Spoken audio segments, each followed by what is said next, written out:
It started with a writer and a submarine commander known as Doug the Thug.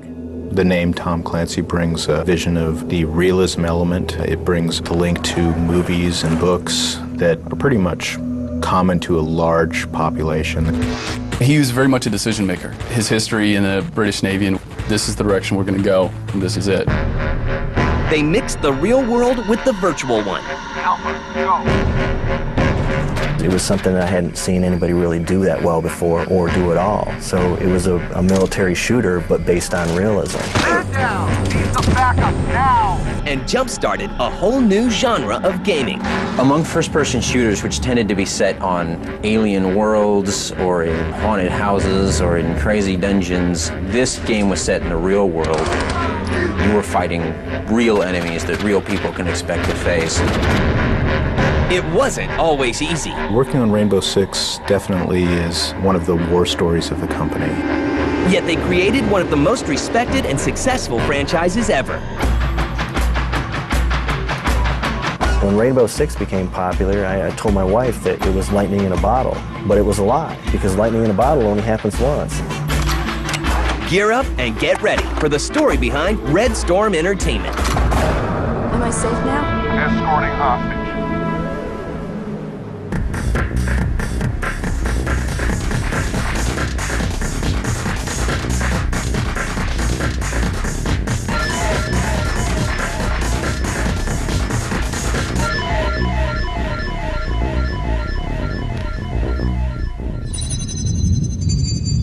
In 1985, a rising author named Tom Clancy consults with a British officer named Doug Littlejohns for a military thriller novel titled Red Storm Rising. Doug Littlejohns is a former British subcommander, so he knew some of the real activities. Whether he shared them or not, I'm sure that's all secret, but there was a friendship formed there. 10 years later, Clancy is a household name with plenty of best-selling novels under his belt. He teams with Virtus Corporations and Simon & Schuster to release a PC game based on his novel, Tom Clancy's SSN. And once again, Littlejohns lends a hand.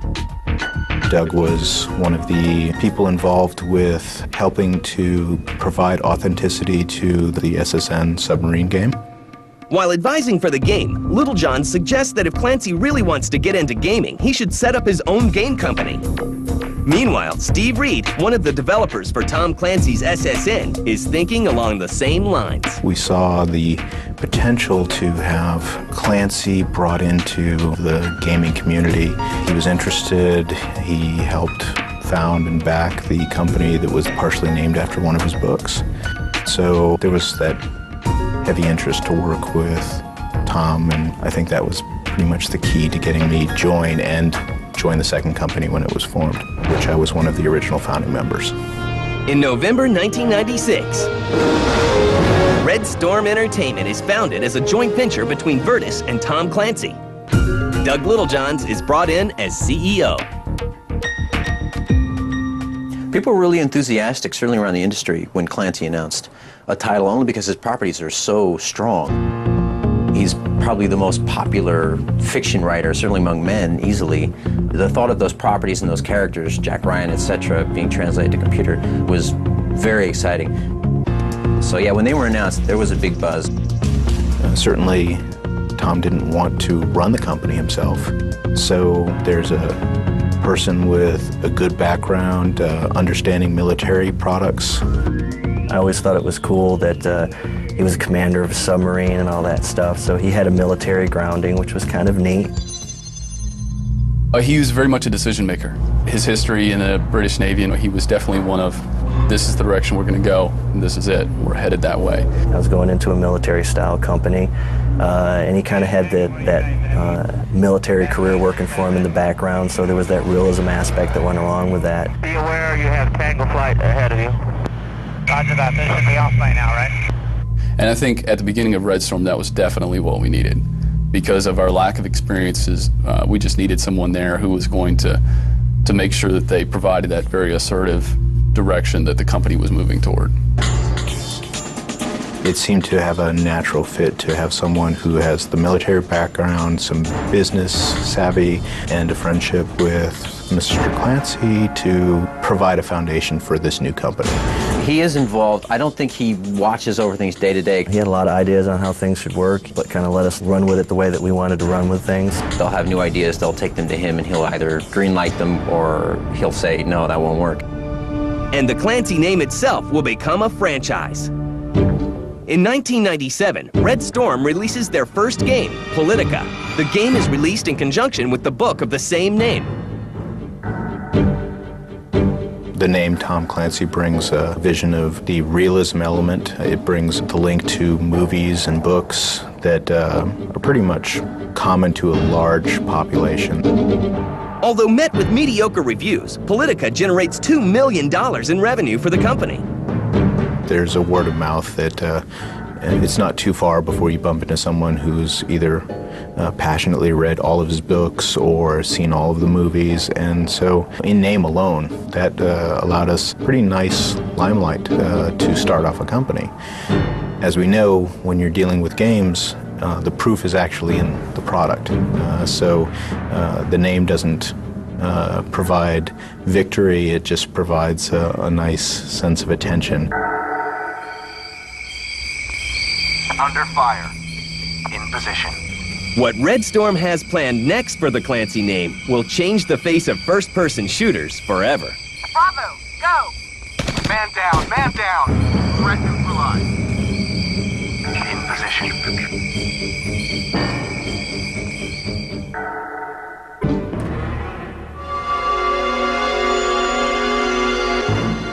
With their first game, Politica, behind them, Red Storm Entertainment focuses on something completely different.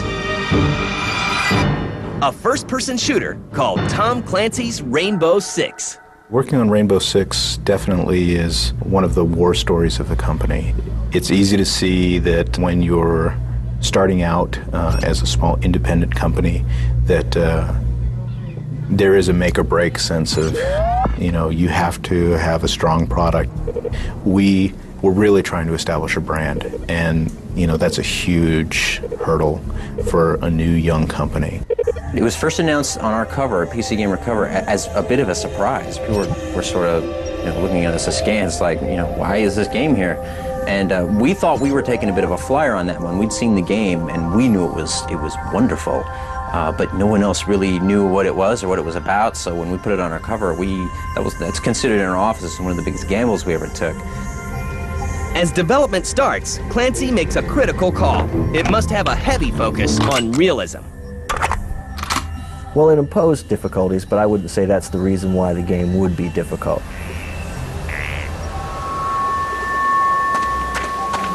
You have to try to portray the game as realistically as possible. You have to stay true to what the fans feel are realistic, and sometimes those are two very different things. To ensure that the game gets the day-to-day operations of counter-terrorist teams right, Clancy meets with the development team regularly.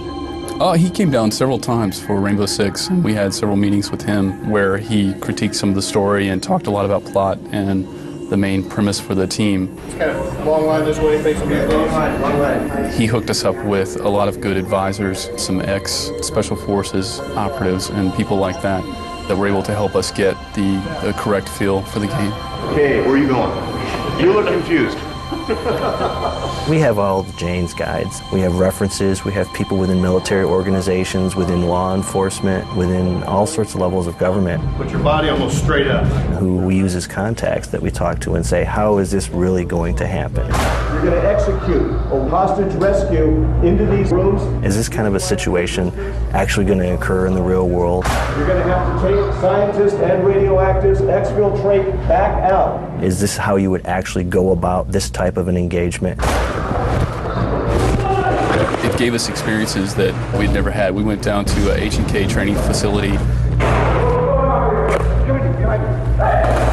We were able to actually shoot MP5s, and they ran us through kill houses and threw us to the ground and, you know, showed us how they would treat hostages if they had to subdue them and take them out, or how they would treat terrorists if, you know, if they surrendered and then they would have to apprehend them, and showed us correct techniques. And of course, that's one of the important reasons why it was great to have Tom Clancy. It's cool to have him on board because he has those contacts and he has that knowledge.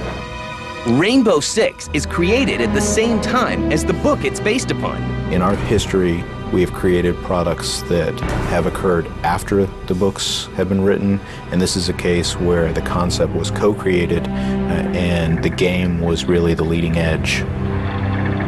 The book followed along nicely in parallel, and then at a certain point, they both became unique within themselves.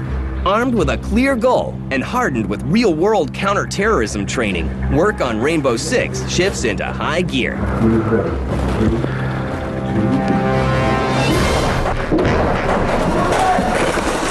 We were all really excited about it because it was our first big game, first big experience, and so we were looking forward to it. The majority of staff was working on that product.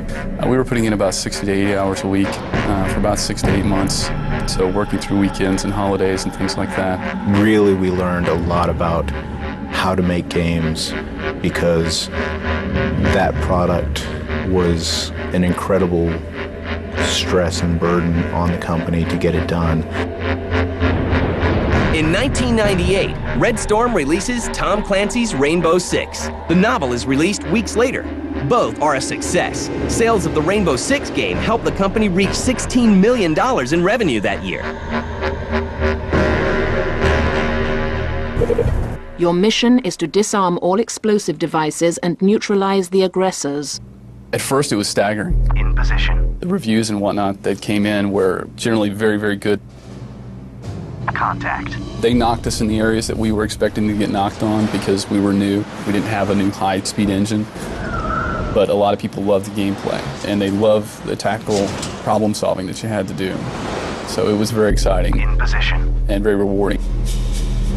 Among first-person shooters, which tended to be set on alien worlds or in haunted houses or in crazy dungeons, this game was set in the real world. Alpha, go.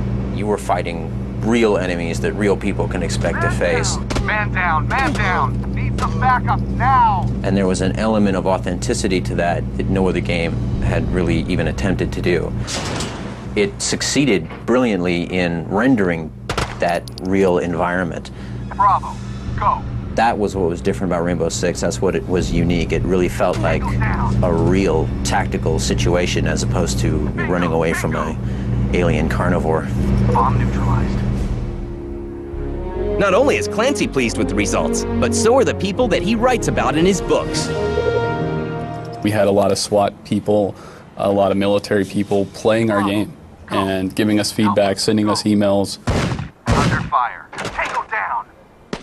Man down, man down. That was sort of affirmation and confirmation that we had done a very good job of representing those forces well.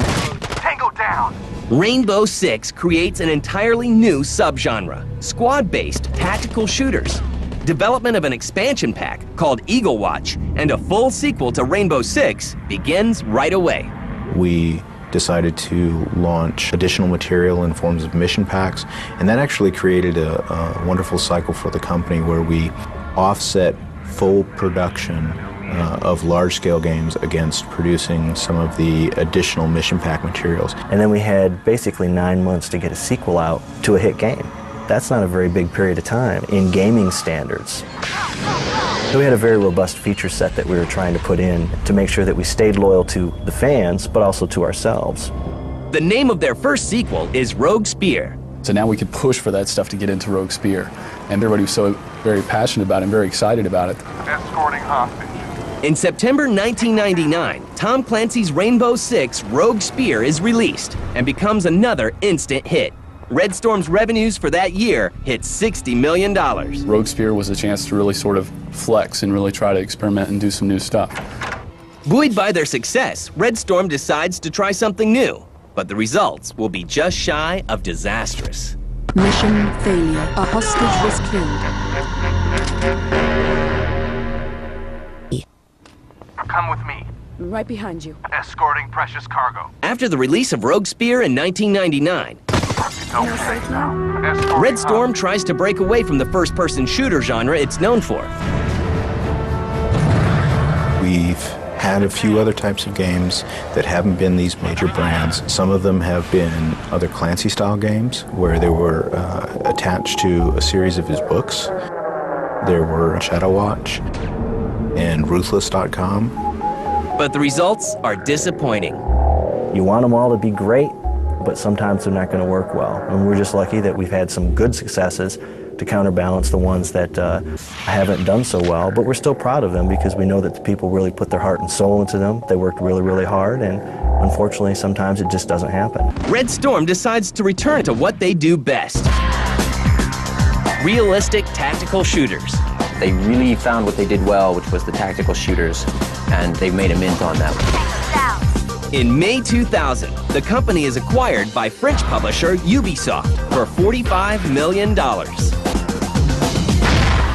With a new publisher and newfound resources, work begins on Red Storm's next big game, but it isn't part of the Rainbow Six series. We wanted to diversify a little bit. We wanted to make sure that we had other things that we could rely on and make sure that we were creating and we could do different things. Starting from scratch. Ghost Recon takes the gameplay style of Rainbow Six. Let's go outdoors, let's go military. Instead of being part of a counter-terrorist team, the game puts you in the boots of an elite special forces unit in the Army. We really tried to take that whole concept of squad, military-oriented, and to really just sort of, a good analogy, sort of take the safety off. Because you had to be very careful in Rainbow Six and Rogue Spear of making sure you were only engaging terrorists and that you weren't hitting hostages and whatnot. Well, with Ghost Recon, it's more of a military assault. Ghost was a nice change for us because we wanted to see what we could do in the same type of play space, but we wanted a little bit more room. We wanted the ability to go into some different settings and some different type of play experiences that we did not have when producing the Rainbow style of games. Once again, the Red Storm team does some intense research to make sure they get the details right. We took some trips down to Fort Bragg, North Carolina, to check out their Land Warrior system. So we had some contacts there, and they were showing us some of the latest technology. So we looked to try to include some of that philosophy into the design with the command map and giving orders on the fly. So we were looking for ways to take the planning out of this pre-action experience and pull it into the action so that it was more of a definite cause and effect relationship between what the engagements were and what you needed to do. Seems quiet enough. Too quiet. Producing something like Ghost Recon, you might say it was a hard product. It had the largest staff working on it.